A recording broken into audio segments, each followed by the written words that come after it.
உலகெங்கிலும் இருக்கிற தமிழ் சொந்தங்கள் எல்லாருக்கும் வந்து என்னுடைய வணக்கம். இந்த காணொளி வந்து பார்த்தீங்கன்னு சொன்னால் மிகவும் ஒரு சங்கடத்துக்குள்ளாக்குற ஒரு வீடியோவாக இருக்கும். அதனால் வந்து 18 வயசு குறைஞ்சவர்கள் இருந்தீங்கன்னு சொன்னால் நீங்கள் இந்த வீடியோ பார்க்காம போங்க. அதுக்காக அவ்வளவு இதான வீடியோக்கள்லாம் இல்லை, இருந்தாலும் 18 வயசு குறைஞ்சவர்கள் வந்து எங்களுடைய சேனலை நீங்கள் ஃபாலோ பண்ணிங்கன்னு சொன்னால் இந்த வீடியோவை பார்க்காம போங்க. என்னென்னு சொல்லி பார்த்தீங்கன்னு சொன்னால் உறவுகளை வந்து கொழும்பில் வந்து ஒரு பிரபல்ய பாடசாலை, நாங்கள் வந்து பல்கலைக்கழகங்களில் படிக்க வந்து இந்த பாடசாலை வந்து மிகவும் ஒரு பிரபல்யமானது. நான் கொழும்பு பல்கலைக்கழகத்தெலாம் படிச்சுட்டு இருந்தாங்க. அப்போ இந்த பாடசாலை வந்து மிகவும் ஃபேமஸான பாடசாலை. ஸ்போர்ட்ஸாக இருந்தாலும் சரி, படிப்பாக இருந்தாலும் சரி, என்னதாக இருந்தாலும் வந்து இந்த பாடசாலையுடைய பெயர் வந்து வராமல் இருக்காது. அப்படிப்பட்ட ஒரு பாடசாலை. அந்த ஒஃபிஷியலாக அந்த பாடசாலையுடைய பெயரும் வந்து இந்த சமூக வலைதளங்களில் வந்திருக்குது. இருந்தாலும் இந்த நியூஸுக்கு அந்த பாடசாலையுடைய பெயரை எனது சமூக வலைதளங்களாக பயன்படுத்த எனக்கு விருப்பம் இல்லை. என்று சொன்னால் ஒரு சிலர் செய்கிற பிள்ளைகளால் வந்து ஒரு பாடசாலையை வந்து நாங்கள் மரியாதை குறைவாக போகக்கூடாது. ஏன்னா இந்த வீடியோ காணொலியை பார்க்குறாங்க வந்து சிலர் அந்த பாடசாலையை தப்பாக நினைக்கலாம். ஸோ அதால் வந்து அந்த பாடசாலையுடைய பெயரை சொல்லலை. நான் கொழும்பில் வந்து மிகவும் ஒரு பிரபல்யமான ஒரு பாடசாலை. உங்களுக்கு எல்லாருக்குமே தெரியும், பாடசாலையில் வந்து ஹெட் ப்ரிஃபெக்ட் என்று சொல்லப்படுறார்கள் இருப்பாங்க, அதாவது தலைமை மாணவர் சொன்னால் எல்லா ப்ரிஃபெக்ட்டுக்கும் எல்லா மாணவர்களுக்கும் அவர் தான் உயர் தலைவராக வந்திருப்பார். அந்த பாடசாலையில் வந்து பார்த்திங்கன்னு சொன்னால் அப்படி ஒரு ஹெட் ப்ரிஃபெக்ட். அப்போ எங்கட பாடசாலைகளில் வந்து இங்கே வன்னி பகுதிகளில் வந்து பாடசாலை வந்து பார்த்திங்கன்னு சொன்னால் ஓஎல் மட்டும் படிக்கிற பாடசாலைன்னு சொன்னால் ஓஎல் தரத்தில் படிக்கிற ஒரு மாணவர் தான் ஹெட் ப்ரிஃபெக்டாக இருப்பார். அது மாதிரி ஏஎல் மட்டும் இருக்கிற பாடசாலைகள்னு சொல்லி பார்த்திங்கன்னு சொன்னால் ஏஎல்ல இருக்கிற ஒரு ஆள் தான் ஹெட் ப்ரிஃபெக்டாக இருப்பார். ஆனால் இந்த கொழும்பில் இருக்கிற அந்த பிரபல்ய பாடசாலையில் வந்து பார்த்திங்கன்னு சொன்னால் ஏலெவல் எழுதி இப்போ ஏலெவல் எழுதி போட்டிருக்கிறார்கள். அவர் ஏலெவல் எழுதிருக்கணும்னு சொன்னால் அவர்களுக்கும் பாடசாலைக்குமான உறவு வந்து இதாக ஃபிசிக்கலாக வந்து முடிஞ்சிடும். அவங்க வந்து பழைய மாணவராக தான் அதுக்கப்புறம் இருப்பினும் பாடசாலைக்கு வந்து போகலாம், என்னவும் செய்யலாம். ஆனால் அவர்கள் வந்து பாடசாலையோட வந்து ஒரு படிக்கிற மாணவர்களாகவோ அப்படி இருக்க மாட்டேன் சொன்னால் ஏழு எழுதி முடிஞ்சு அவர்கள் பல்கலைக்கழகத்துக்காக காத்திருக்கிற மாணவர்களாக இருப்பாங்க. ஆனால் இந்த பிரபல்ய பாடசாலையில் வந்து அப்படி ஏஎல் உயர்தரத்தை வந்து எழுதி போட்டிருக்கிற மாணவர்களால் இந்த ஹெட் ப்ரிஃபெக்டில் வந்து இருப்பாங்க. கிட்டத்தட்ட 20 வயசு அவர்களுக்கு வரும். ஸோ இந்த மாணவர் வந்து பார்த்திங்கன்னு சொன்னால் அங்கே இருக்கிற சில ஆசிரியர்களோடு வந்து பல்வேறுபட்ட பிரச்சனைகளில் வந்து ஈடுபட்டிருக்கிறார். குறிப்பாக இதில் நான் சொல்ல வர விஷயம்னு சொன்னால், ஒரு சிறந்த மாணவ தலைவன் வந்து பார்த்திங்கன்னு சொன்னால் அவருக்கு இருக்க வேண்டிய தகுதிகள் என்னென்னு சொல்லி பார்த்திங்கன்னு சொன்னால், ஒரு தலைமைத்துவ பண்பு, ஒழுக்கம், பணிவு, இணைப்பாட விதான செயற்பாடுகள், இப்படியான விஷயங்கள்லாம் சிறந்த ஒரு தலைவருக்கு இருக்க வேண்டிய பண்புகள். அப்போ தலைமைத்துவ பண்புகள்னு சொல்லப்படுற நாங்கள் படிச்சிருப்போம். சிறந்த தலைமைத்துவ பண்புகள் என்னன்னு சொல்லியெல்லாம் படிச்சிருக்கோம். அப்போ அப்படியான ஒரு ஆள் தான் குறித்த பதவிக்கு வந்து வருவாங்க. அது ஒரு பெரிய பதவி. உண்மைக்குமே மாணவர்கள் அனைவருக்கும் வந்து அவர் தான் தலைவராக இருப்பார். அப்போ அப்படிப்பட்ட ஒரு மாணவ தலைவன் வந்து சிறந்த விளையாட்டில் வந்து ஆர்வமுடைய ஒரு மாணவன், கல்வியிலேயும் சிறந்து விளங்குற ஒரு மாணவன் தான் அங்கே தெரிவு செய்யப்பட்டிருக்கிறார். இவர் வந்து பார்த்திங்கன்னு சொன்னால் பல்வேறுபட்ட ஆசிரியர்களோட, கிட்டத்தட்ட 4 ஆசிரியர்களோட வந்து தகாத பாலியல் ரீதியான குற்றச்சாட்டுகள் வந்து இவருக்கு மேலே வந்திருக்குது. என்னென்னு சொல்லி பார்த்திங்கன்னு சொன்னால், அந்த இணையதளத்தில் வந்து இவர் 4 ஆசிரியர்களோட வந்து வீடியோ கால்களில் வந்து அந்தரங்கமாக ஈடுபட்ட சில விஷயங்கள் வந்து அவருடைய நண்பர்கள் மூலமாக வந்து வெளியே கொண்டுப்பட்டிருக்கு அந்த வீடியோ. இப்போ அதில் வந்து பார்த்திங்கன்னு சொன்னால் 2 வயதான ஆசிரியர்கள், வயதானன்னு சொன்னால் ஆகலும் வயதான ஆசிரியர்கள், ஒரு 45 வயசு அப்படியான ஆசிரியர்கள், அதை விட வந்து ஒரு 25லேருந்து ஒரு 35, ஒரு 30லேருந்து ஒரு 35க்குள்ளே இருக்கிற 2 ஆசிரியர்கள், கிட்டத்தட்ட 4 பேருமே திருமணமான ஆசிரியர்கள்னு சொல்லப்படுது. அப்போ இப்படியான ஆசிரியர்கள் 4 பேரோட தொடர்பு, அது வந்து பார்த்திங்கன்னு சொன்னால் வீடியோ கால்கள், இவர் வீடியோவில் பார்த்து கொண்டிருக்க வந்து நடந்த விஷயங்கள், முழு நிர்வாணமாக வந்திருக்கு அந்த வீடியோ, அப்படி இப்படி எல்லாம் சொல்லி அந்த வீடியோ பார்க்க முடியாத அளவுக்கு வந்து அது வெளியாக இருக்குது. இதனால் வந்து குறித்த பாடசாலைக்கு வந்து மிகப்பெரிய ஒரு அவமானத்தை ஏற்படுத்தியிருக்காங்க. அது கல்வியில் சிறந்த ஒரு பாடசாலை, ஒழுக்கத்தில் சிறந்த ஒரு பாடசாலை, விளையாட்டில் ஒரு சிறந்த பாடசாலையாக இருக்கிற அந்த பாடசாலையை வந்து ஒரு மாணவர் 4 ஆசிரியர்கள் மூலமாக வந்து அந்த பாடசாலைக்கு வந்து ஒரு கலங்கம் ஏற்பட்டிருக்க வந்து மன்னிக்க முடியாத குற்றமாக வந்து இருக்குது. உண்மைக்குமே வந்து பாடசாலை வந்து ஒழுக்கத்தை கற்றுக் கொடுத்து மாணவர்களை வெளியே நல்ல ஒரு தலைமைத்துவ ஆளுமை கொண்ட மாணவர்களாக வெளியேற்றணும் நினைக்கிற ஒரு பாடசாலைக்கு வந்து இந்த மாணவர்களாலையும் இந்த ஆசிரியர்களாலையும் கலங்கம் ஏற்பட்டுள்ளன்ற விஷயம். இது தொடர்பாக வந்து இந்த இணையதளத்தில் வந்து இந்த வீடியோக்கள் வெளியாக இருக்குது. ஆனால் இது தொடர்பாக வந்து எந்த ஒரு பக்கத்தில் இருக்கிற போலீஸ் ஸ்டேஷன்களில் வந்து எந்த ஒரு கம்ப்ளைண்ட்டுமே பண்ணப்படலை. ஆசிரியர்களாலேயோ அல்லது அந்த மாணவர்களாலேயோ வந்து எந்த ஒரு கம்ப்ளைண்ட்டுமே இதுவரைக்கும் செய்யப்படலையா.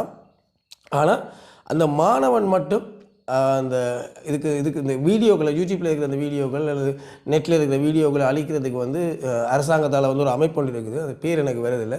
ஸோ அந்த அமைப்பிட்ட போய் புகார் அளிச்சிருக்கு. தன்னுடைய தனிப்பட்ட மரியாதைக்கு குந்தகம் விளைவிக்கிற வகையில் வந்து என்னுடைய அந்த வீடியோக்கள் சில இணையத்தில் வைரல் ஆகுது, அதை அழிக்க சொல்லியிருக்கணும். அதுக்கு பிறகு வந்து அந்த அமைப்பினூடாக வந்து அது தொடர்பான நடவடிக்கைகள் மேற்கொள்ளப்பட்டிருக்குது. மேலதிகமாக இவர் நேரடியாக ஃபோன் மூலமாக இல்லாமல் நேரடியாக குறித்த ஆசிரியர்களோட வந்து தொடர்பு வச்சிருக்கான்ற கோணத்திலேயே வந்து விசாரிக்கப்பட்டு கொண்டு வரதாக வந்து சொல்லப்படுது. ஏன்னு சொன்னால் பாடசாலைக்குள்ளே வந்து பல்வேறுபட்ட மாணவர்கள் படிக்கிற இடம், அங்கே அந்த ஆசிரியர்களோட இப்படியான செயற்பாட்டில் ஈடுபட்டிருந்தால் அது வந்து ஒரு குற்றம். உண்மைக்குமே அது ஒரு குற்றம், சட்ட ரீதியாக தண்டிக்கப்பட வேண்டிய ஒரு குற்றம். 18 20 வயசு 22 வயசுக்கு மேற்பட்டவர்கள் வந்து இதில் ஈடுபடலாம். சமூக ரீதியில் வந்து இது ஏற்றுக்கொள்ள முடியாட்டிக்கும் சட்ட ரீதியாக வந்து இது குற்றமாக இருக்காது. ஏன்னு சொன்னால் தனி மனித சுதந்திரம் என்ற ஒரு விஷயம் இருக்குது.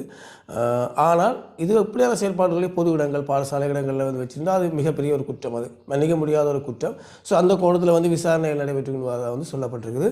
இப்போ இந்த ஆசிரியர்கள் 4 பேரும் வந்து சிறந்த மன உளைச்சலில் வந்து இருக்கிறதாக வந்து சொல்லப்பட்டிருக்குது. ஆனால் அவர்கள் ஊடாக வந்து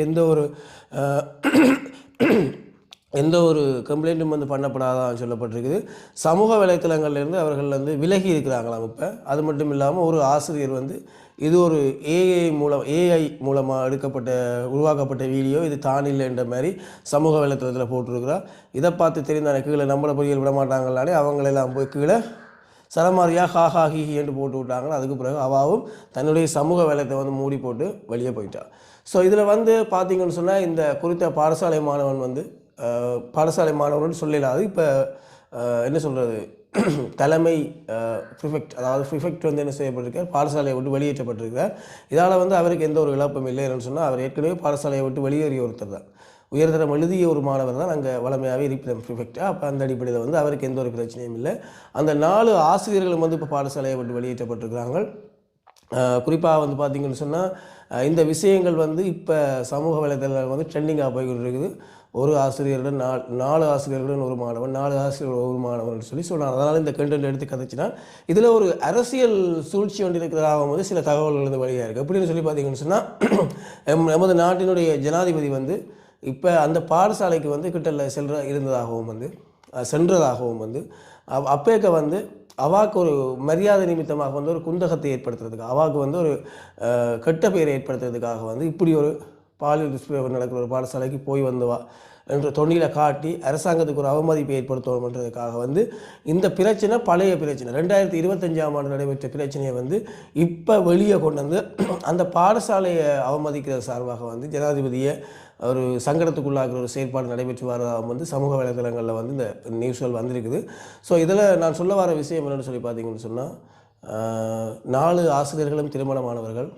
அந்த மாணவர்கள் வந்து ஆசிரியர்களை வந்து எந்த இடத்துல மாதா பிதா குரு தெய்வம் இப்படி தான் சொல்லுவாங்க. அப்போ அதில் வந்து பார்த்திங்கன்னா சரி, இந்த 4 பேரும் தான் கடவுள்னு சொல்லப்படுறாங்க. அப்போ நாங்கள்லாம் ஆசிரியர்களை வந்து கடவுள் மாதிரி பார்க்குறோம். அவர்களுடைய காய்காலில் எப்பயுமே நாங்கள் எவ்வளோ நாட்களில் நாங்கள் பைக்கில் போனாலும் சரி சைக்கிளில் போனாலும் சரி உடனே இறங்கிடுவோம். நான் ஒரு ஆசிரியரை கண்டா அதோட என்னுடைய பிரின்சிபல் எல்லாம் வந்தால் எவ்வளோ பெரிய இடமா இருக்கட்டும், இல்லை நான் எவ்வளோ பெரிய ஆளாக இருந்துட்டு போட்டும், அது நடு ரோட்டாக இருக்கட்டும், எங்கே நான் உடனே காலில் விழுந்து ஆசீர்வாதி வாங்கி போட்டு போகிறார்கள். நான் மட்டும் இல்லை, எங்களோட படித்த ஆக்களில் வந்து முக்கால்வாசி பேர் வந்து இப்படி தான் ஆசிரியர்களை வந்து மதிக்கிறதுல வந்து எந்த குறையுமே விட மாட்டாங்க. எங்களுக்கு பிடிக்காத ஆசிரியர்கள் சம்டைம் எங்களை பிடிக்காத ஆசிரியராக இருந்தால் கூட நாங்கள் அவர்களுக்கு மரியாதை கொடுக்க வந்து தவறுனதே இல்லை. ஆனால் இப்போத்தைய சூழ்நிலைகளில் வந்து பாருங்கள், இந்த ஆசிரியர்களுடைய செயற்பாட்டையும் மாணவர்களுடைய செயற்பாட்டையும் நினைக்கவே சிரிப்பாக கிடக்குது. எங்களுக்கு வந்து ஆசிரியர்னு சொன்னால் என்ன சொல்கிறது, ஒரு அம்மாவுக்கு மேலே மரத்தை நாங்கள் பார்ப்போம். பயமும் மரியாதையும் பக்தியும் தான் எங்களுக்கு அவையில் இருக்குமே தவிர இப்படியான செயற்பாடுகளில் வந்து எங்கள் காலங்களில் வந்து நாங்கள் ஈடுபடலை. இன்றைக்கு வந்து எங்கள் சமுதாயங்கள் வந்து எப்படி மாறிக்கொண்டு போகுது என்று எனக்கு கவலையாக இருக்குது. இதுலேயும் குறிப்பாக மனதுக்கு வந்து ஒரு தைரியம், ஒரு சந்தோஷம்ன்றதை தாண்டி வந்து மனதுக்கு ஒரு நிம்மதியை தார ஒரு விஷயம் வந்து எங்களுடைய தமிழர் பகுதியில் வந்து இந்த பிரச்சனை நடக்கலைன்றது வந்து ஒரு சந்தோஷமான விஷயம். இது வந்து தமிழர் பகுதியில் நடைபெறாத ஒரு சந்தோஷம் விஷயம். இருந்தாலும் வந்து நமது இலங்கைக்குள்ளே வந்து இப்படியான ஒரு சம்பவம் நடந்த வந்து ஏற்கொள்ள முடியாத விஷயம்தான். இதை வந்து காவல்துறை எடுத்து இவர்களுக்கு வந்து தக்க சட்ட ரீதியான ஏதாவது தண்டனைகள் கொடுக்கப்பட வேண்டும் என்று சொன்னால், ஒரு பாடசாலை வந்து அவமதிப்புக்குள்ளாக்கப்பட்டிருக்கு. இவர்களுடைய செயற்பாடால் வந்து ஒரு பாடசாலையை ஒரு உலக காலம் கஷ்டப்பட்டு உருவாக்கின அவங்களுடைய அந்த பாடசாலையுடைய பெயர் வந்து இன்றைக்கு மலங்கடிக்கப்பட்டிருக்கு. அது மட்டும் இல்லாமல் பாடசாலை நேரங்களில் பாடசாலை வளாகங்களுக்குள்ள அந்த பிரச்சனைகள் நடைபெற்றிருக்குதா என்றுதான் விசாரித்து சட்ட ரீதியான நடவடிக்கை எடுக்கப்பட வேண்டும். ஏன்னு சொன்னால் இப்படியான செயற்பாடுகள் இனி ஒரு பாடசாலை இலங்கையில் நடக்கக்கூடாது.